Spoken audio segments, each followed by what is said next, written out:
За та бүхэнд энэ өдрийн мэндийг хүргэе. За бид нэг юм хамралтын өдрөөр нэг юм сайхан аршаан сувллын газарт нэг хоногийн аялал хийгээд явж байна. За тэгээд ингээд энэ үедээ та бүхэнд 10 дугаар сарын зурхаан ерөнхий төлөв байдлыг товчхон яриад өгчий гэж бодлоо. За ерөнхийдөө 9 сар бол хоёр ч том хэртэлттэй нэлээд сэтгэл хөдлөлийн төвшин их өндөртэй ийм сар байсан. За одоо бол 9 сарын сүүлч 10 сар гарах гэж байна. За 10 сард бол нэг ийм 2-3 гаригийн их онцгой нөлөөтэй гэж ингэж яриад байгаа учраас энэ гаригуудын нөлөөг арай төлхөө ярьчихъя гэж утсан юм аа. За тэгэхээр юуны төрөнд санчир гариг. За кармыг илэрхийлдэг. Карм буюу үлийн үр. Юу хийсэн түүнийхээ үрийг үзнэ гэдэг нэг тийм философи гэх юм уу? Тийм утгыг дандаа агуулад яриад байдаг нэг энэ гариг, санчир гариг. За энэ бол ерөнхийдөө энэ 10 сард нэлээд өчтөн төлтөтэй гинэ. Ягаад гэвэл зарим нэгэн зурхай видео зурхаашд хэлж байгаагаар бол одоо яг юм таламын дөрвийг өөрчлөх үе гэж ингэж яриад байгаа. За энэ юу гэсэн үг вэ гэхээр 10 сарын 4-өөс ийм эхлээд эх оны 1 сарын 20-ны хүртэл бол тийм жоохон тийм хязгаарлагдмал гэх юм уу? Сахилгаагаа тариуцлаа маш олон юмыг одоо мөрдөх хэрэгтэй болдог нэг тиймэрхүү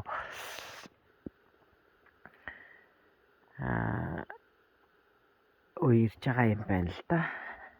За өөрөөр хэлбэл санчир гаригийг бол тийм шудраг, хатуу боловч шудраг тийм багш гэж үзэж болно гэнэ л дээ. Тэгэхээр одоо төлөвлөгөөгөө буруу үйлдэл хийсэн, сахилга батгүй хариуцлагагүй байсан бол тань ташуур амсна гэдэг утгаар бас зарим нэгэн зурхаачид ялангуяа видео зурхаачид бол тайлбарлаж байна. За өөрөөр хэлбэл энэ үед бол бодлогогүй аль эсвэл одоо дураараа ашигласан аль эсвэл үл мэдэх буюу мэдхгүй зовлонгоос үүссэн мэдхгүйгээс хийсэн үйлдэл чинь чамд зовлонгийн шалтгаан болж магадгүй гэсэн байх юм. За дээрэс нь ер нь бол санчир гарагийн хөдөлгөөнийг ингээд ерөнхийд нь хараад үзэхээр өнгөрсөн одоо 3 сарын 30-наас эхлээд загсны ордонд орсон байсан юм байна санчир гараг. За энэ ордодоо бол ууланд 27 он хүртэл байх боловч яг одоо 10 сарын 4-өөс эхлээд хумх загс хоёрын орд ерөнхийдөө энэ ретро хөдөлгөөн явж байгаа шүү дээ. Санчир гарагийн ретро хөдөлгөөн явж байгаа болохоор хумх загс хоёрын байрлалд ингэж шилжиж байгаа юм байна. Тийм болохоор энэ бол хумх загс хоёрын завсын байрлалд байж байгаа учраас энэ бол энэ гал ус юм шиг тийм жоохон тийм сорилт ихтэй, хувьсэл өөрчлөлт ихтэй өнгөрснөөсөө ер нь салах өмнө нь одоо байсан хэтэрхий одоо тийм юу гэдгийг нэг тийм хариуцлах сахилах ботыг бас нэг баримтлаагүй энэ төр байсан бол тэрнийхээ одоо горыг амсна гэх юм уу? Нэг тиймэрхүү хуучин өөр шир хууль эрх зүйн болон санхүүгийн хувьд ямар нэгэн асуудлууд энэ төр байгаа бол тэрийг эргэж харж шийдэхгүй бол бас л нөгөө ташуур гэдгээр нэг тиймэрхүү сорилтуудтай тулнаа гэсэн нэг иймэрхүү юмыг видео зурхаачид яриад байгаа юм. За ер нь бол санчир гараг кармыг илэрхийлдэг гэж хэлсэн шүү дээ. За тэгвэл яг энэ хумх загс хоёрын энэ хоорондох энэ байрлал хилээд байсан бэ гэсэн чинь маш одоо их сонирхолтой юм ярьж байна л да. 20 оны 1 сард Сатурн буюу Санчир гарагч нь 20 оны 1 сараас 22 оны он хүртэл бас яг энэ байрлалд байсан юм байна. Ер нь бол хумх яард загас хумхад бас байсан юм байж тарж байгаа байхгүй юу? Энэ байрлалдаас. Тэгэхээр 2021 оныга 22 он энэ бодохоор бол хөндөрлөлтийн хувьд маш том сорилттой учирсан зовлон одоо ковид гээл бүх юм хаалттай аль зүйл зовлон өдөр болгон л өхлийн тоо ярддаг нэг тийм хэцүү үе байлаа шүү дээ. Нэг иймэрхүү хэцүү үе байсан учраас яг ийм үед автагдана гэсэн үг биш. Гэхдээ бол тийм үед ямар байсан бэ? Тэрнтэй адилхан төвчээр хатууж ил хэрэгтэй шүү. Хязгаарлалт их гарын шүү гэсэн санаа хэлээд ах шиг байгаа юм. За нэг Санчир гаригийнх бол ийм. За тэгээд Санчир гариг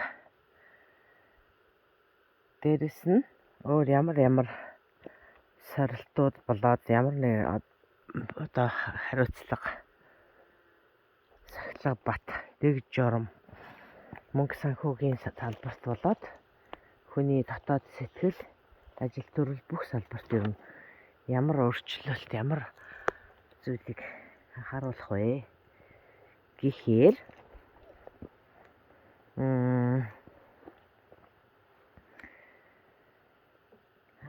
юу ч хийсэн байсан гэсэн тэрнийхээ үр дагаврыг үзэх юу хийсэн бэ тэрнийхээ үр дагаврыг үзнэ л гэсэн үг л дээ.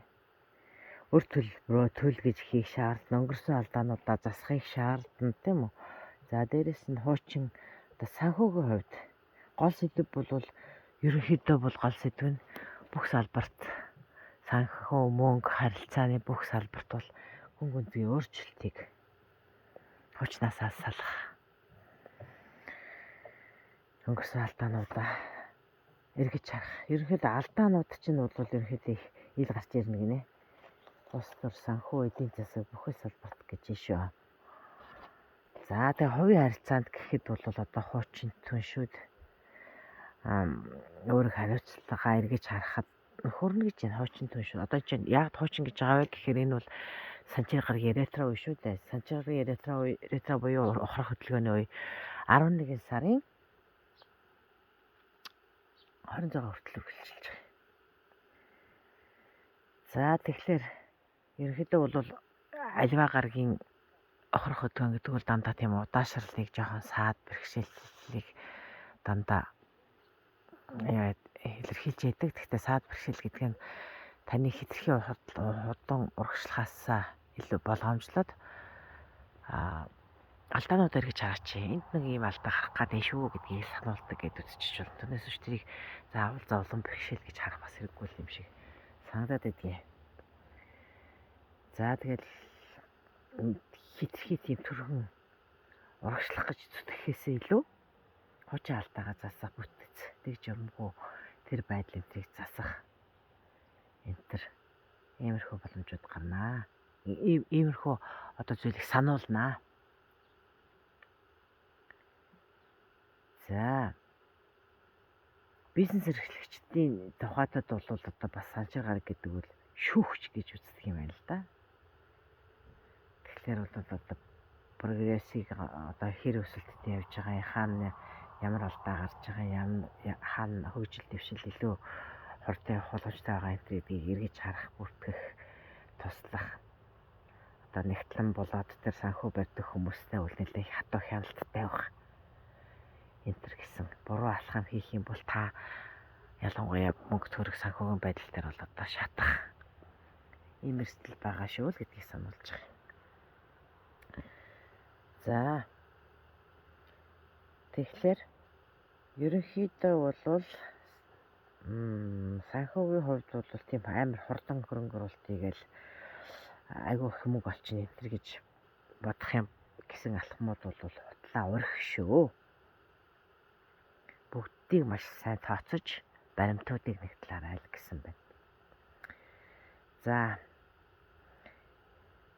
хамт олонны тухайд бол ер нь зарим нэгэн асуудал дээр маш илэн далангүй ярилцаж хариуцлагыг маш зөв хуваарлаж явах хэрэгтэй шүү.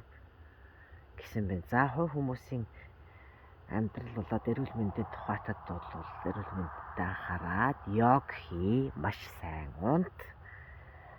Нойр гэдэг бол стрессийн хамгийн одоо сайн нойртой байна гэдэг бол сайн стрессийн сайн менежмент хийж байгаа хэрэг шүү гэсэн юм ярьсан байна. За ингээд санчир гарагийн тухайтад ийм юм байгаа юм. За өшөө нэг гараг байгаа. Энэ 10 сард чухал нөлөөтэй нэг гарагийг болвол Ведийн зурхаачид биш. Барууны зурхаачид яа. Тэгэхээр та нар анзаарсан бол Ведийн зурхаачдын хэлснийг ч аваад барууны зурхаачдын төлөвийг ч гэсэн аваад яриад байгааг анзаарч байгаа. Ерөнхийдөө бол гариг эрхсүүдийн нөлөөг нь эхлээд сайн харчих юм бол за надад энэ ямар нөлөөтэй гариг үлээ, энэ миний удирдагч гариг мөн билүү биш үлээ гэд анзаараад үзчихээд ирнэ болно. Тэгээд дээрэс нь гаригуудын ухрах хөдөлгөөнүүдийг л ойлгочих юм бол за урт хугацааны хөрөнгө оруулалт хийх үгүй юу ч гэдэг юм уу. Тийм хурдан түргэн ашиг олох зүйл дээр бид нар амар яарч марах эрэхтэй үгүй юу гэдгийг л санаад авчихж чухал гэж ойлгоод байгаа шүү дээ. За дээрэс нь баруун чухалтай ерөнхийдөө гаригуудын ийм хөдөлгөөнийг ярихад бол ангараг гариг Плутон гэж ярьдагтай манайхан Далаван гэж орчуулдаг баха.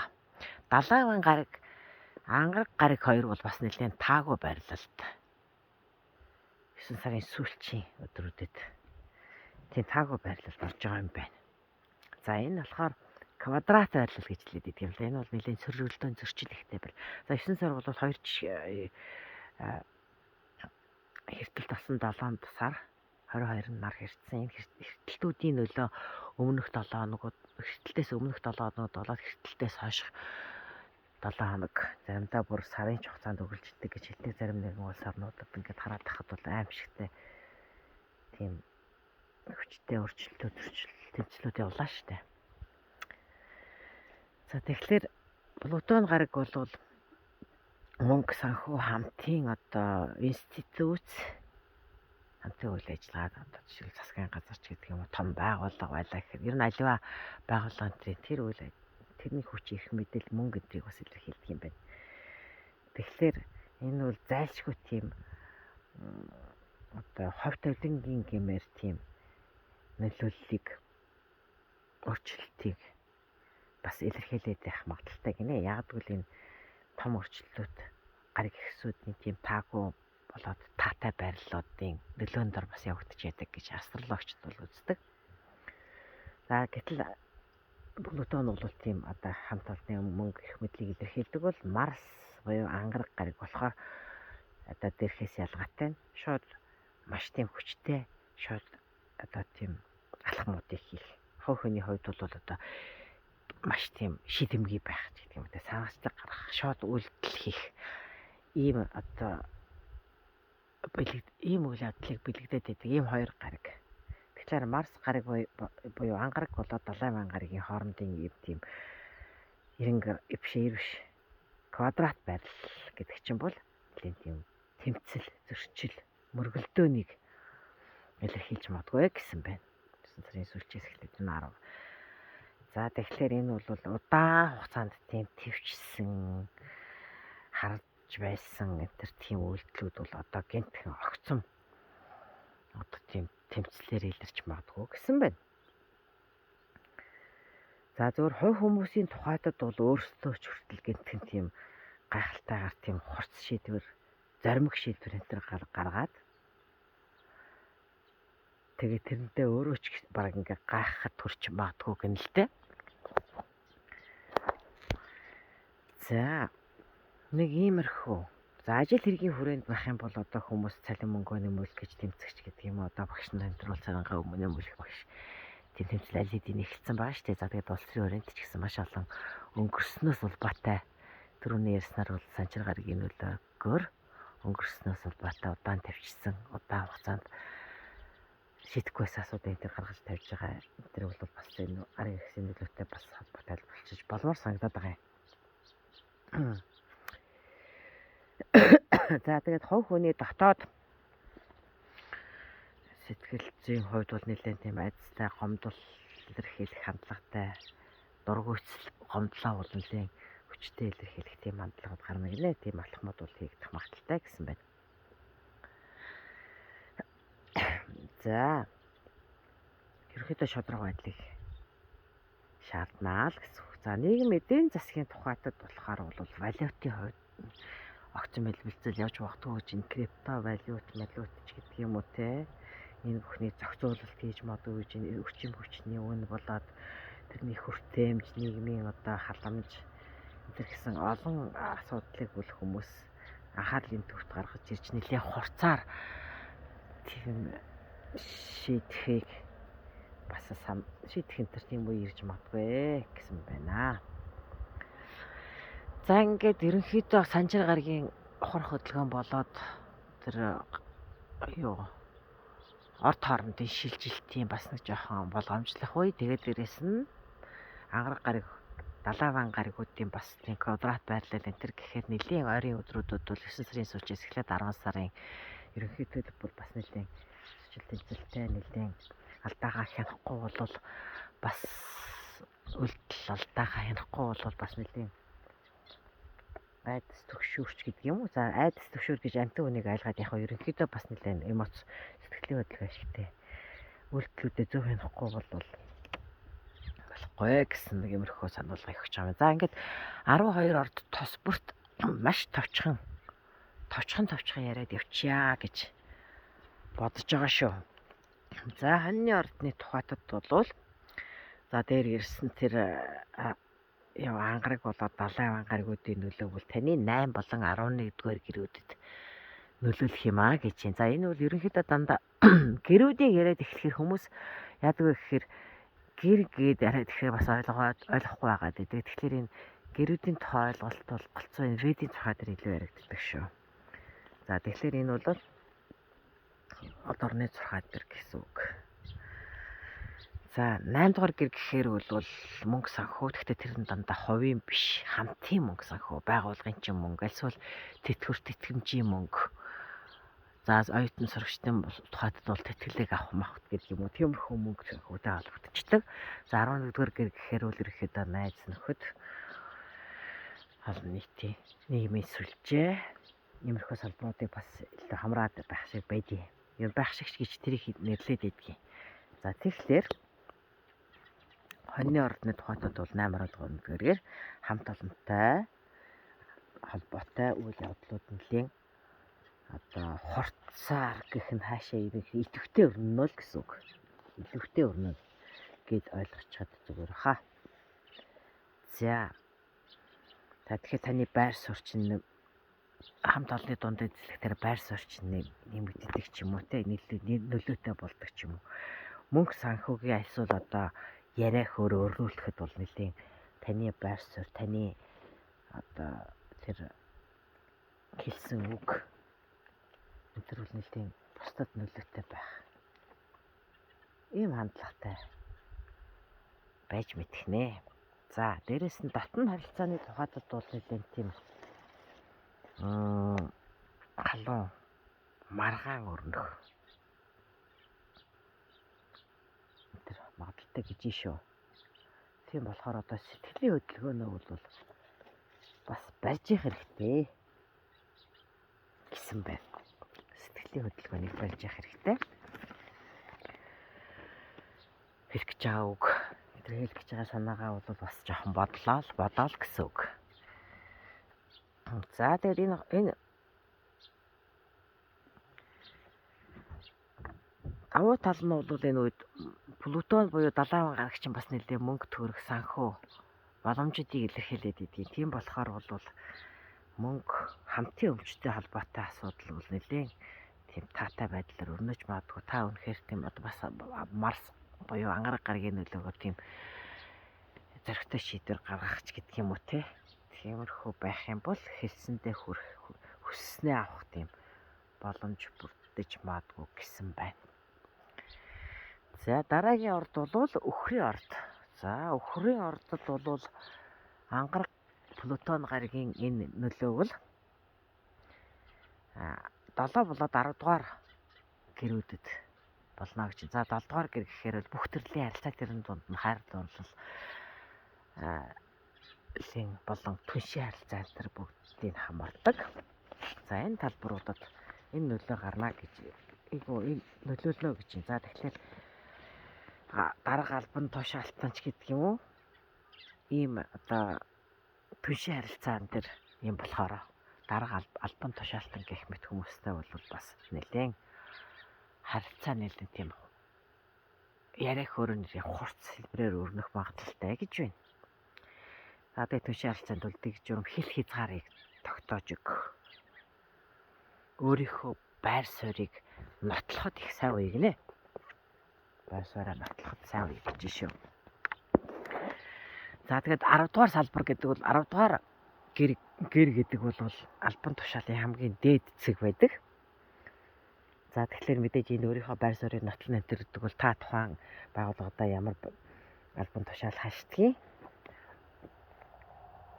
мэдгүй одоо утгал та албан тушаал ахих ёстой байтал авахгүй байсан ч юм уу те. Нэг иймэрхүү юм байсан бол та тэрийг нэлээд хурцаар зоригтойгоор илэрхийлэх ч гэдэг юм уу. Нэг иймэрхүү бас яриа өрөөнд магадгүй гэсэн байна. Энийг одоо яг албан тушаал эцэг их бас эцэг их гэсэн байна. Дарга албан тушаал албан байгууллагад тийм хурц яриа өрнүүлнэ гэдэг чинь иймэрхүү зүйл хийж байгаа байж магадгүй гэж. За зарим тохиолдолд бол дээд албан тушаалчин чи за дээд чи ерөнхийдөө тийм бусад хүний хэлсэн хүссэн шаардсан энэ зүйл бол танд жоохон тийм дарамт юм шиг санагдах үе гинэ. Яагаад гэвэл одоо энэ бас магадгүй тэр ангараг гаригийн нөлөө квадрат байрлалтай гэдэг байгаа шүү дээ. Тэр ангараг гаригийн нөлөө байж магадгүй гэсэн мэ. За хэрэг хэлцэрхийтэй бол зорилгоо маш тодорхой тавиарэ гэсэн байна.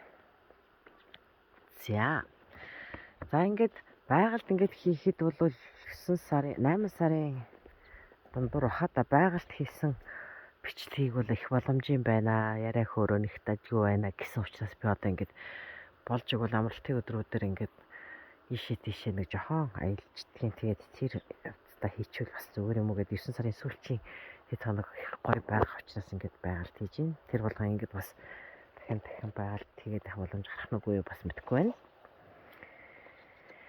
За 10 дугаар 70 дугаар гэр гэдэг бол нэг юмрхүү байх нэ. За тэгэхээр хайр дурлалын тухайд бол энд онц ярьсан юм байхгүй байна. Гол нь бол байгууллага болоод хамт олон түншлэлийн харилцаанд нэг журам хэл хязгаараа сайн тогтоогоорой. Өөрийнхөө байр суурийг сайн нотлоорой. Тэгтээ хэлцэр хийхдээ зорилгоо маш тод тавиарай гэсэн юм хэлж байна да. За дараагийн урд бол мэдээж эхрийн орд. За эхрийн ордын тухайтад бол таны 6 болон 9 дугаар гэрт далайван болоод ангараг гаригийн илэрхнэ. За 6 дугаар гэр гэдэг бол таны өдөр тутмын хийдэг байнгын ажил төрөл. За магадгүй гэр орны болоод ажил төрлийн салбар дээр бол бас харилцаантай зөрчил үүсэхээс болгоомжлох хэрэгтэй байх.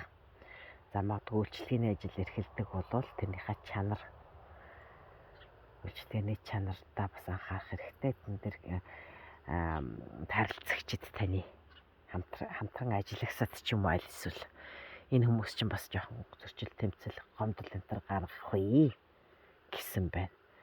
За 9 дугаар гэр гэдэг бол аялал тэгээд дээрэс нь сурах, боловсрох, багшлах, бусдад заах, сургах энэ асуудлыг хариуцдаг 9 дугаар гэр. За тэгэхээр зарим нэгэн хүнд бол одоо төрөл садан ах дүүтэйгээ аялах ч тийм үү. Нэг юмрхүү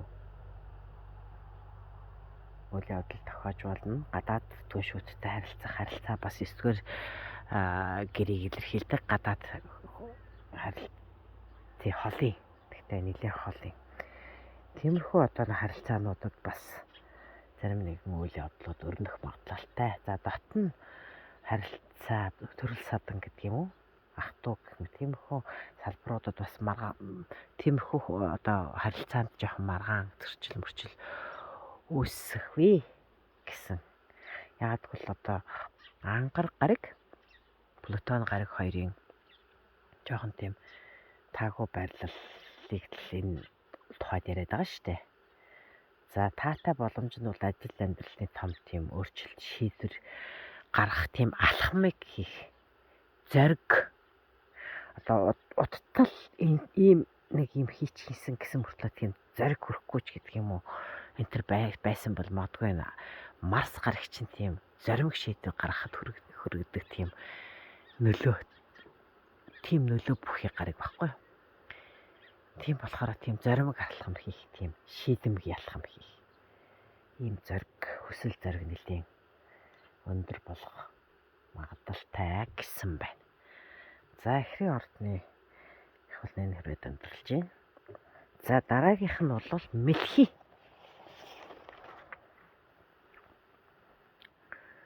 За ер нь бол мэлхий ордны тухайтад бол мэлхий ордны тухайтад 5 болоод 8 дугаар салбар. 8 дугаар гэр гэж байгаа. За 5 дугаар гэр гэдэг бол хүүхэд, аль эсвэл хайр дурлал. Дээрээс нь чиний хобби. Дуртай хийдэг ажил чинь. За тэр салбарт чинь энэ дээр 2 гараг нөлөөлнө л гэсэн үг. За тэгэхээр мөнгө төгрөг. За 5 дугаар гэр бол бас бага хэмжээний мөнгөийг илэрхийлдэг. За мөнгө төгрөг зардалтаа бол нэлээд анхаарах үе гэж юм. За насан туршсан хүүхдийн чинь одоо хийж байгаа бизнес хадгалтай харилцаа бол бас нэлээд амжилт олно гинэ. Энэ чинь 5 дугаар гэр чинь нөгөө хүүхдийг илэрхийлэх чинь хэрвээ та насан туршсан хүүхдтэй байгаа бол гэж. За тэгээд 5 дугаар гэр бол бас гоо сайхан энтрийг хариуцдаг болохоор та өөрийнхөө өнгө үзэмж итгэл энтертэй бол нэлээд анхаарал өөртөө нэлээд итгэлтэй имиж одоо гадаад дүр төрхөө өөрчлөх гэдэг юм уу? Тэр нь нэлээд анхаарах тийм хүсэл төрнө гинэ. За сэтгэл зүйн хувьд бол одоо нэлээд тийм эмоцоо барихгүй болвол болохгүй шүү. Хэтэрхий эмоц буюу одоо сэтгэл хөдлөлөөр санхүүгийн тийм алхам хийчихвээ гэсэн байна. За 5 болон 8 дугаар салбар учраас тэгж байгаа юм байна л да. 8 дугаар салбар 8 дугаар гэр гэхээрээ бол бусдын мөнгө төрөг. Чиний өөрийн чинь хамтрагчийн мөнгө, эсвэл таны байгууллага хамт олонны чинь тантай холбоотой мөнгө гэсэн үг л дээ. Аль эсвэл тэтгэлэг төрөөс өгж байгаа тэтгэмж, тэтгэлгийн мөнгө энэ гэдгийг 8 дугаар гэрээр ярьцдаг. Тэгэхээр мөнгө төрөг энд бол бас санхүүгийн хувьд тийм эрсдэлтэй алхам хийхээс зайлсхийгээрэй гэсэн байна. За ерөнхийдөө сэтгэл хөдлөлөөр элдэнгийн эрсдэлтэй шийдвэр гаргачих вэ гэсэн байна шүү.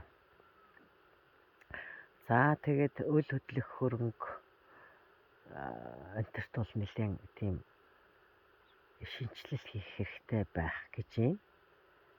За ерөнхийдөө харилцаанд бол нэлээд гүн гүнзгий 8 дугаар гэр гэдэг бол бас тийм харилцаа гэхдээ тийм нууцлагдмал гэх юм уу? Тиймэрхүү харилцааг бас илэрхийлэх гэдэг. Тэгэхээр тэр тийм харилцаанд бол гүн гүнзгий өөрчлөлт орно гэсэн байна. За ангараг гаргийн нөлөөгөөр бол таны тэр карьер, албан тушаал гэх юм уу? Таны одоо дуртай хийдэг ажил, та өөрөө хоббигоороо мөнгө олдог бол тэр салбарт чинь нэлээд таатай, эрч хүчтэй, итгэл үнэмшилтэйгээр урагшлах тийм боломж олдно гэсэн байна.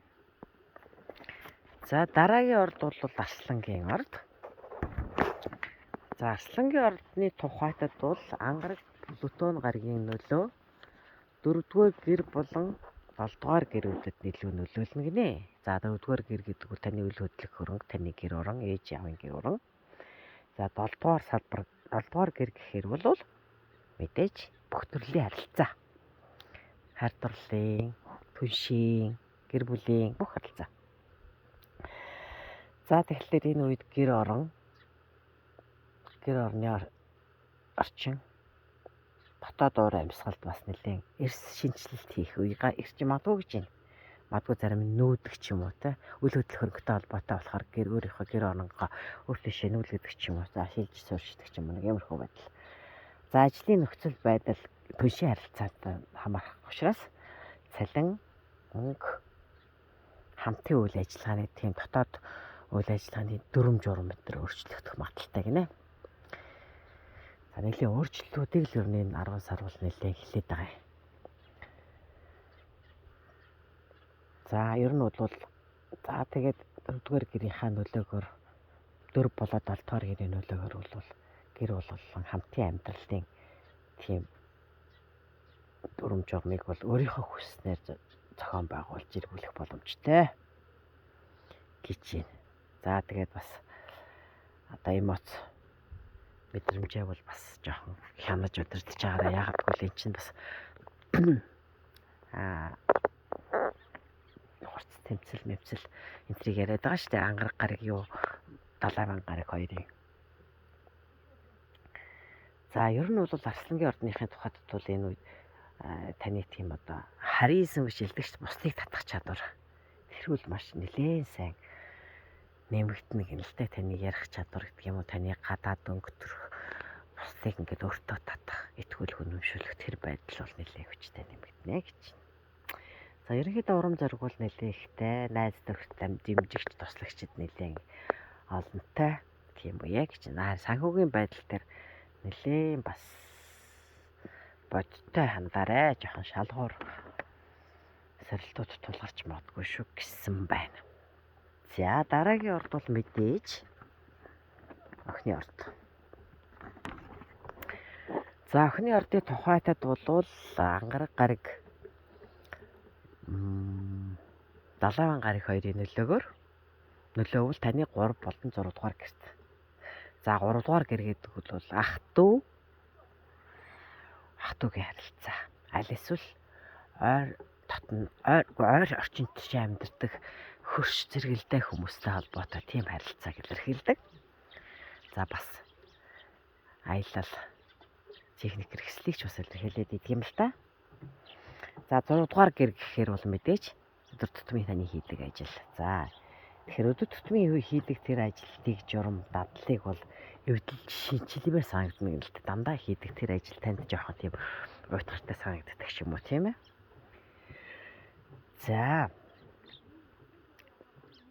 магадгүй зарим нэгэн хүмүүс нь бол ажлыг илэрхийлдэг болохоор ажлын талбарт чинь одоо энэ ангараг гараг, Плутон гараг хоёрын тийм сөргөлдөөнтэй байдалд байгаагийн улмаас магадгүй тийм өрсөлдөгч тийм тэмцэл жоохон тийм атаархагч гэх юм.